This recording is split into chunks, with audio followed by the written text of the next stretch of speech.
Pay attention today, as this is going to be a little bit different. This part's the same. We did this before where we were changing from standard form to slope-intercept form. I'm going to keep going over this process because I want you to remember what it is. There is a 1 out in front of here. We're going to have to get rid of this part and that -2, so we'll get rid of this part first. It is a +1 because standard form requires a positive number in the front. So we're going to subtract 1x, and we subtract 1x from the other side. Our 1x's are gone. We're left with -2y equals, and slope-intercept form says the x goes first. Those are not like terms, so do not take 4 minus 1. That will not work. That is not how that's done. You cannot add an x to a non-x. The last thing we're going to do is divide by -2. Our 2's are gone. We're left with, by the way, a negative over a negative, and we remember this, is a positive. And we want to leave that as slope, which equals the rise over the run. But we're going to do the backside here, 4 divided by -2, and that is -2. So this is our y-intercept, that single number on the outside. So we'll go to -2 on the y-axis. The y-axis is the one that goes up and down. You can see it clearly marked there on your paper. I know it's hard to see here in the video. -2. So I go to -2 and I put my first dot. That is my reference dot. I go there everywhere from this dot. My 2 dots I'm going to make from here out will come from here. So I will look here at the slope. The slope is 1 over 2, which means I will rise. And since it's +1, I will rise up. If it were -1, I would go down. So I'm going to go up and then right 2. My first one is always right. Now my second one, I'm going to do complete opposite. So since I went up and then right, I'm going to go down and then left. So down 1 over 1, 2. And it's spaces, not numbers. Slope is spaces, not numbers. The only number one is your y-intercept. Take your ruler. Make sure that your lines are straight. Because that's what a line is. The line is straight. All right? All right. The next one is different. So you must pay attention because nobody here knows how to do this. It says y equals 2.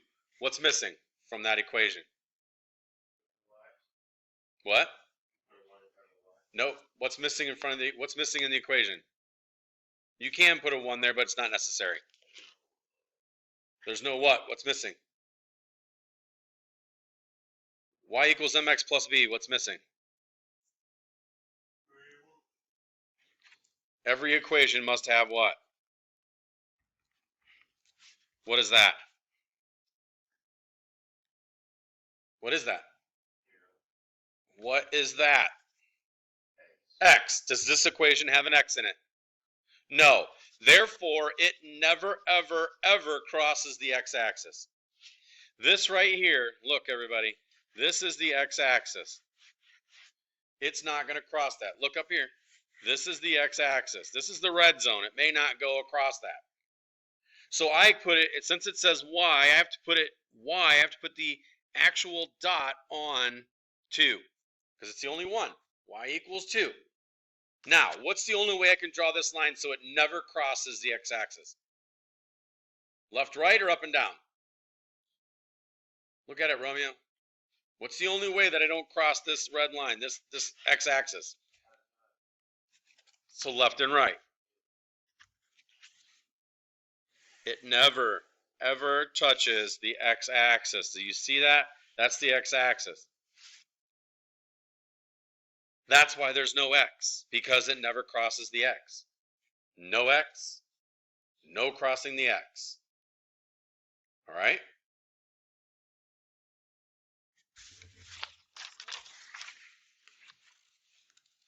Let's look at the next one. This one says x equals 2. What's missing? No, the x is there. What would you say, Mary? The y is missing. So what axis is this not going to touch? It's not going to touch the y-axis. Look here. This is our y-axis. It's not going to touch it. So, but here's the thing. This is the first time and only time we're going to do this. Where do we need to put our dot? We're not going to put it on the y-axis. We're going to put it where? The x-axis. This is the only time we're going to put it on the x-axis. Now, In order for it not to touch this red zone that I just put here, which way does it need to go? Rome, left or right or up and down? Up and down.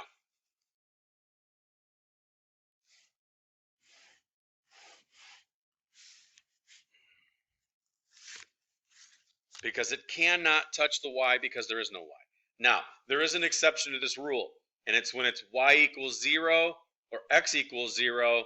You just need to make sure that you know that all x's go up and down and all y's go left and right.